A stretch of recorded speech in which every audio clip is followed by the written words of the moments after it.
Do not confuse your personal vendetta with a sound strategy. If he wants to kill Templars, let him kill Templars. There are some important movies out there that aren't commercially successful or even that good, but that are nonetheless important. Some of these movies may have a cultural impact, showcasing what society was thinking at the time. Some may even have interesting ideas that just weren't executed very well. But whether or not you like these works of art or not, we can still learn from them, see what makes them good and not so good, and understand what makes them important. This encapsulates my thoughts towards Assassin's Creed Unity and why it's a gaming essential. As one of the most polarizing entries in the series, you'll find people and other YouTubers online saying how this is either the best in the franchise or one of the worst. But either way, there are some things we can all still agree upon about this game and what it does best. Hi, my name is Jay, and these are the Game Essentials. As the ninth mainline game in the series, Assassin's Creed Unity inhabits an interesting space.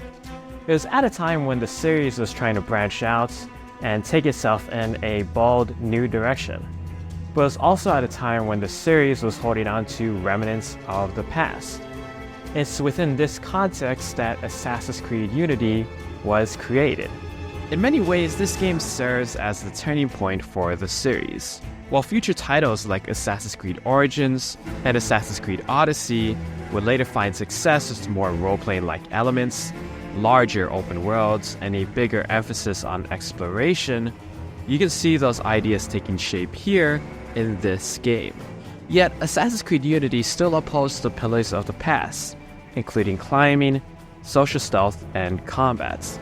Not all of these mechanics mix very well, and at launch it didn't run very well either, but Unity's place and impact are still worth understanding for longtime veterans and those just jumping into video games.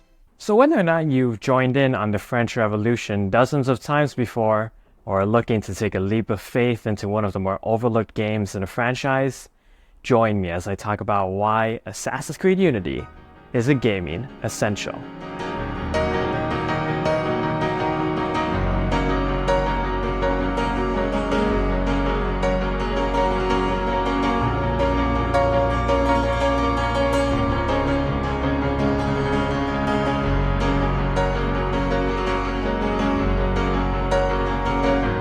Like I said earlier, you don't have to love this game to appreciate some of the good parts about it. Having played through this game again just now, there are a lot of issues I have with it that I didn't notice before.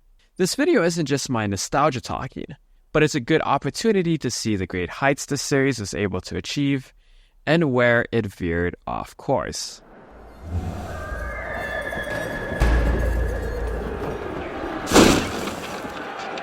Players take on the role of Arnaud Victor Dorian, an assassin thrust into the volatile period of the French Revolution.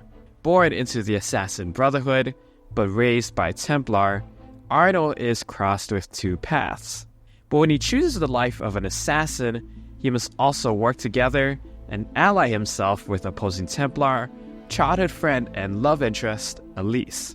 Even though the game's story can be somewhat cliched, with Arnold's parental figures dropping left and right as if they're raising Bruce Wayne, it's really Arnold's relationship with Elise that holds the game together.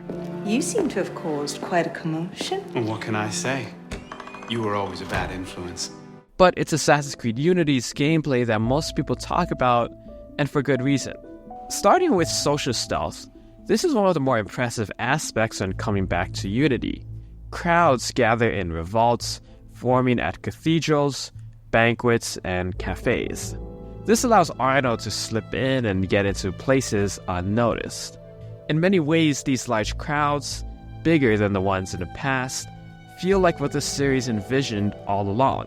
But it also displays history, showcasing how this was a populous revolt, how chaotic the streets were, and how violent it could get. Not unlike modern-day Paris. But the game also showcases the sometimes joyful moments, as paupers dance in the streets, and the rich gather in opulent salons with gilded halls.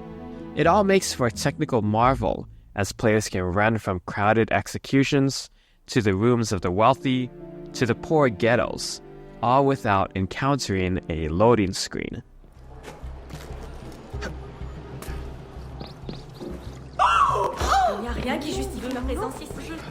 This level of refinement also applies to the franchise's other pillar, climbing.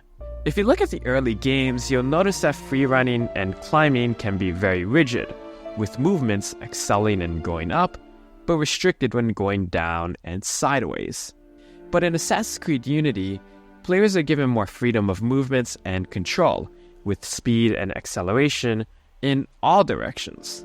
Hold the right trigger and the A or X button, and Arno will take the fastest route up. Hold the right trigger and B or circle button, and Arno will descend a building with grace, instead of just jumping down to his doom. And hold the right trigger and nothing else, and Arno will move swiftly along a horizontal plane, staying on the same level.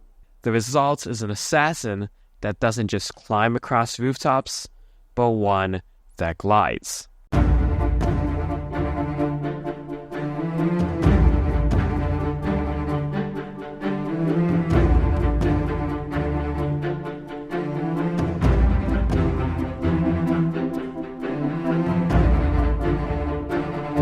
Finally, the game's combat has also been enhanced with more brutal and beautiful combat animations, showing Arno bouncing from enemy to enemy. But to some, this might be where the game and the series begins to veer off track. Even though Unity doesn't go completely in the direction of a role-playing game like future titles, it's evident that this is where it begins. Armor and weapons can be selected and upgraded, and areas are sectioned off for higher levels. Two ideas that become much more prominent later on. And even though this is an issue noticeable in the earlier games as well, you can really feel the unnecessary fluff and endless amounts of quests and map icons to complete here in this one. And if you really want to get a certain set of armor, you have to replay and grind missions over and over again, as rewards can be doled out very stingily. In many ways, this game is a dichotomy of great highs and many great lows. And there's no better example of this than Unity's technical failures and achievements. At launch, the game was released in a very buggy, glitchy state, making it for some unplayable. All you have to do is take a look at this one infamous image. No, this isn't a screenshot of an alien seeking to probe humans. It's supposed to be a character from this game, just rendered completely inhuman. Even though the game has been fixed since launch, the game became a warning and a message for future developers that unless games run smoothly upon release, they could end up being dead on arrival. Ironically, however, this game will later become known for its technical prowess.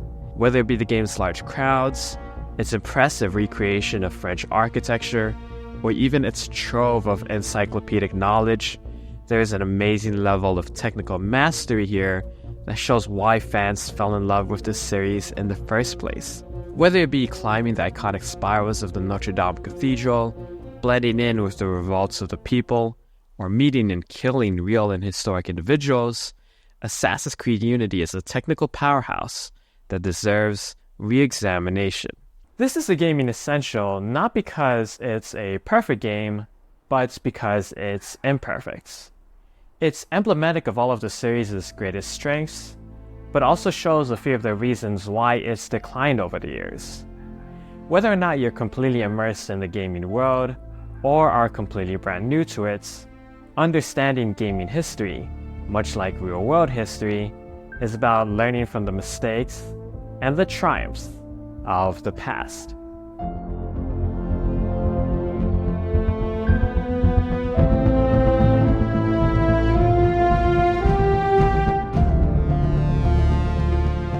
Over the years, appreciation for this game has only grown, as classic fans have longed for the series to return to this style of gameplay. There's still a place for the newer style of games, and there are still many great aspects about them, and I do want the series to continue to try new things, but perhaps there's still a way for both styles to exist, as Assassin's Creed Unity showcases the strengths and weaknesses of the series as a whole. This is why Assassin's Creed Unity is a gaming essential.